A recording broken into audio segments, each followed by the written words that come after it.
You spend hours before the mirror of your own conscience, and instead of seeing a beloved child, you see a courtroom.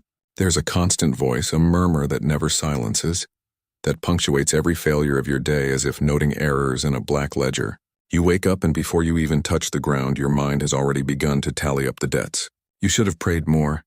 You should have been more patient with that coworker. You should have had a kinder response to your spouse. You should feel a peace that in reality seems miles away from where you are now. This exhaustion you feel isn't physical. It's not the tiredness of a hard day's work. It's the weight of carrying the world on your shoulders, trying to prove to a God you imagine to be an executioner that you are, deep down someone who deserves to be loved. You live on the border between the desire to be holy and the frustration of being human. It's as if your Christian life were a marathon where the finish line recedes with every step you take.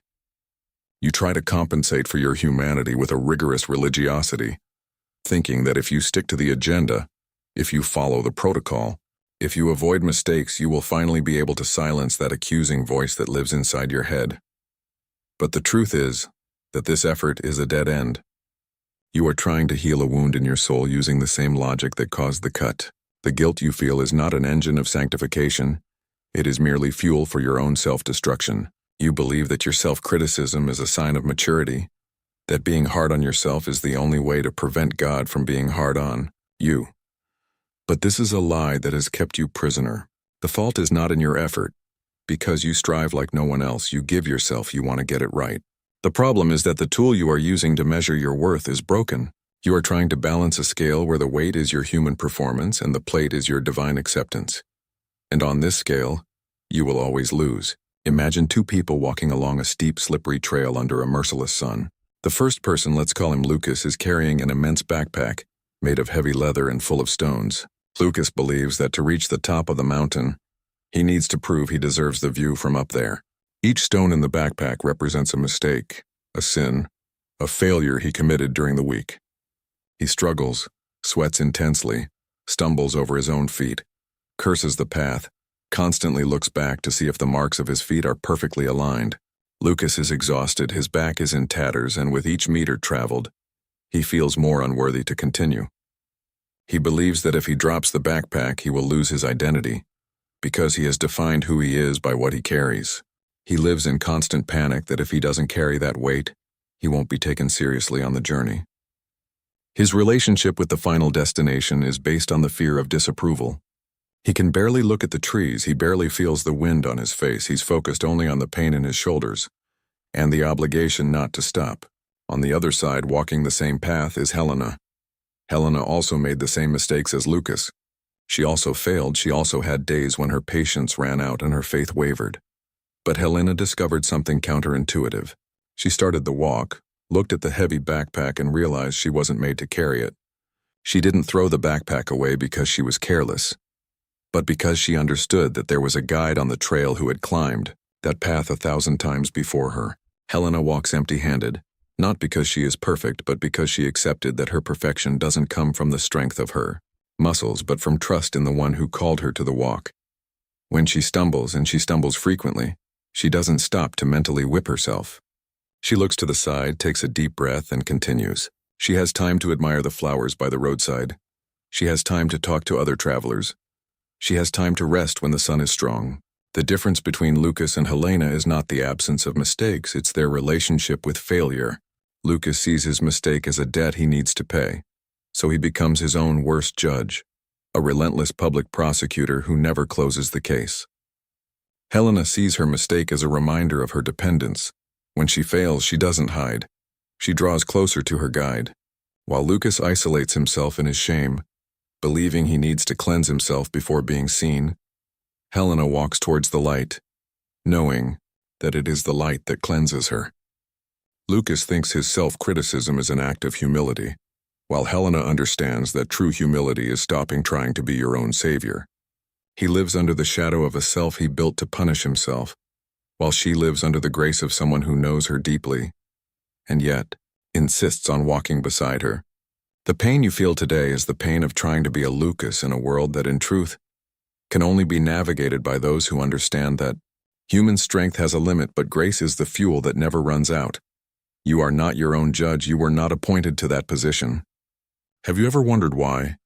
even with a deep knowledge of the sacred texts and an understanding of the theological concept that salvation does not depend on merit, your heart insists on acting as if every good deed were a credit to by God's patience?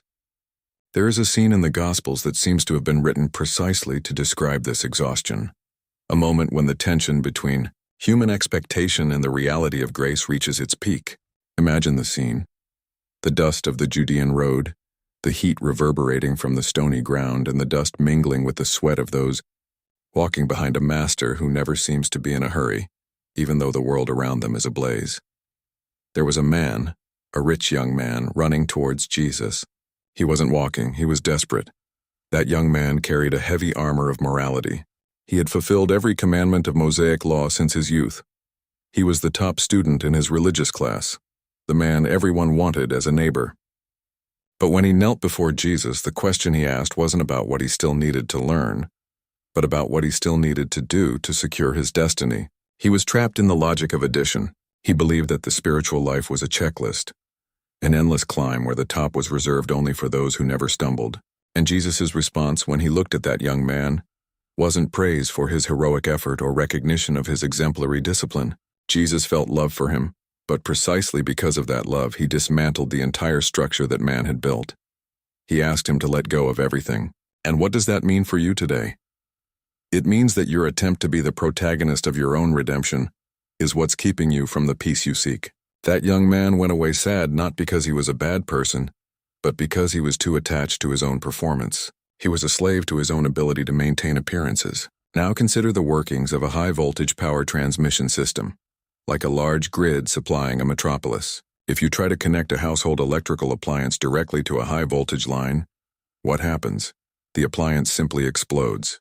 The voltage is too high, the load is unbearable, and the system wasn't designed for that intensity. Our attempt to achieve holiness through our own strength is precisely that voltage error. We are low-capacity devices trying to process energy that doesn't belong to us by merit, but is given to us through a transformer called grace. When you try on your own to carry the weight of being perfect, of being the flawless Christian who never errs, you are trying to absorb the electricity of divine glory without the proper isolation of dependence. The result invariably is overload. Your mental fuses blow, your anxiety skyrockets, and you short-circuit. You feel exhausted because your internal engineering is directly connected to the outlet of human demand, and not to the network of heavenly provision. Modern spiritual life has taught us to be autonomous generators, as if we had to produce our own light, our own heat, and our own energy. But the counterintuitive truth is that holiness is not something you produce. It's something you receive by being connected to the right source. Your rest is not a privilege you achieve after completing your to-do list. Rest is the necessary condition for divine voltage to flow through your life without destroying your soul in the process. Stopping the attempt to be your own savior is not an invitation to passivity. It's an invitation to security. It's understanding that you no longer need to carry the weight of the world on your shoulders because you didn't create the world, nor did you die for it. You probably live under the weight of symptoms you've learned to ignore, but which are like lights flashing frantically on a car's dashboard indicating that the engine is about to seize. The first of these symptoms is constant vigilance over your feelings. You monitor your heart like a border guard, always suspicious that any less noble thought or emotion is an indication that you are losing your position before God. You feel that if you're not feeling radiant peace, you've failed in some prayer or morning devotion. The second symptom is the inability to celebrate the victories of others without feeling diminished.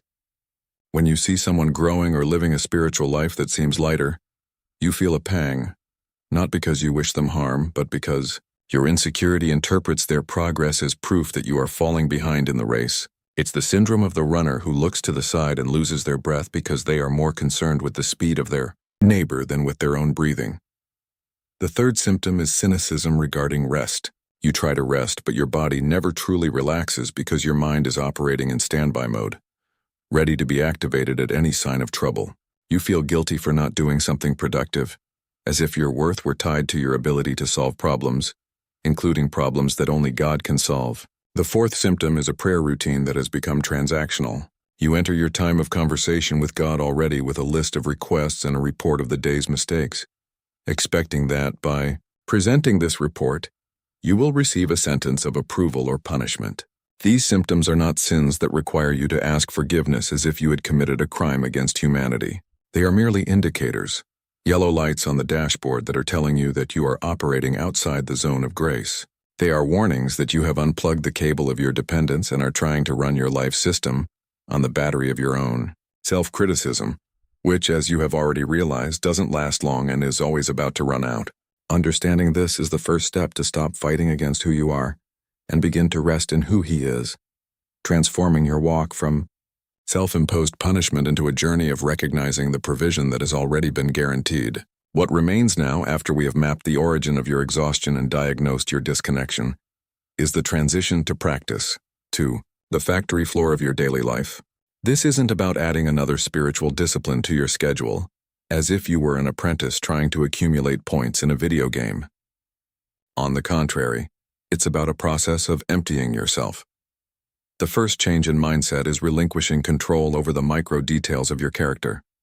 Imagine you are washing the dishes, a mechanical, common act that is often the perfect setting for the accusing voice to begin listing the day's failures. Instead of letting that voice dictate the rhythm of your self-criticism, try and exercise an active substitution. Every time a thought of inadequacy arises, try transforming that thought into a footnote about God's goodness. If your mind whispers that you were impatient, instead of punishing yourself with a series of promises of improvement that you know you won't be able to keep, tell yourself that precisely because you are such a fragile clay vessel, the strength that sustains you is all the more remarkable. Your weakness is not the end of the line, it is the space where the strength of the one who created you becomes visible. In traffic, when the stress of the congestion starts to raise your heart rate, look at the people around you in the other cars. They are not obstacles to your time. They are like you. Human beings desperately trying to maintain a facade of control while, inside, carrying backpacks full of stones. When you feel your patience is running out, instead of trying to force a virtue you don't possess at that moment, admit to God, in a whisper, inside the car, that you are exhausted and that you need patience that isn't yours. That's the key. Stop being a producer of virtue and start being a channel for receiving it. At work, faced with tasks that seem to measure your worth and success in the eyes of others, try to separate your technical performance from your eternal identity. You can deliver an impeccable report. You can be an excellent professional. You can seek career growth, but do it with the lightness of someone who knows that even if everything went wrong tomorrow, your position in God's family would remain unshaken. Rest isn't something you do when you're finished. Rest is the atmosphere in which you work. It's the difference between a swimmer fighting against the current to avoid drowning and someone floating in deep water, trusting that the sea can support them without them having to frantically thrash about. When you stop looking at yourself in the mirror as a merciless judge, you naturally begin to look at others with the same grace you've discovered for yourself. Life begins to lose that metallic rigidity and gains the malleability of real life. You will no longer seek perfection as a trophy, but rather seek the presence of God as your natural habitat. Imagine what it would be like to wake up tomorrow morning and, instead of immediately opening your mental agenda of demands, start the day with the certainty that the task of being saved, of being loved, and of being accepted was already completed by someone else 2,000 years ago. This lightness is not an authorization for carelessness. It is precisely the fuel needed for genuine transformation. It is when we stop fighting our vices and flaws through fear of punishment and begin to face them from the perspective of someone who is already loved and, out of gratitude, desires to align themselves with the one who gives us life. The life that awaits you, once you abandon the judgment of your own mind, is a life of observation. You will begin to notice the subtleties of creation that were previously hidden by the weight of your self-criticism. The sunset will not only be the end of another day in which you failed, but a reminder of the faithfulness that is renewed each morning. Interactions with your family, friends, and colleagues will be marked by a real presence, because you will no longer be too busy judging yourself to listen to what the other has to say. You will become a point of peace in a world that is screaming for performance, because your peace will no longer depend on circumstances, but on the rock upon which you have built your house. The fear of disapproval will lose its breath as the certainty of God's love occupies its space. You are not who you think you are in your worst moments. You are what God declares you to be at the moment He looks upon the sacrifice that was made in your place. Don't let this moment pass as just another piece of content you consumed and forgot. To seal this commitment to your own peace and the rest offered to you, Write the following phrase in the comments. I am not my own judge. I rest in the grace that sustains me. This is not a magic mantra. It's an exercise in declaring to your own heart where your hope resides.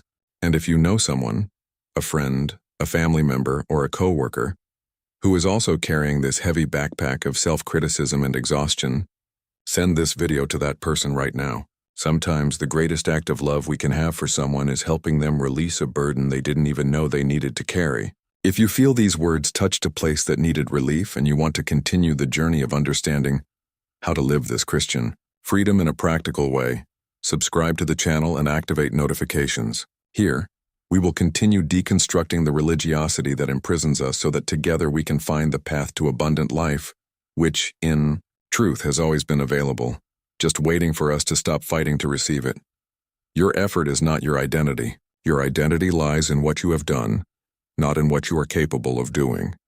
Rest today because the debt has already been paid.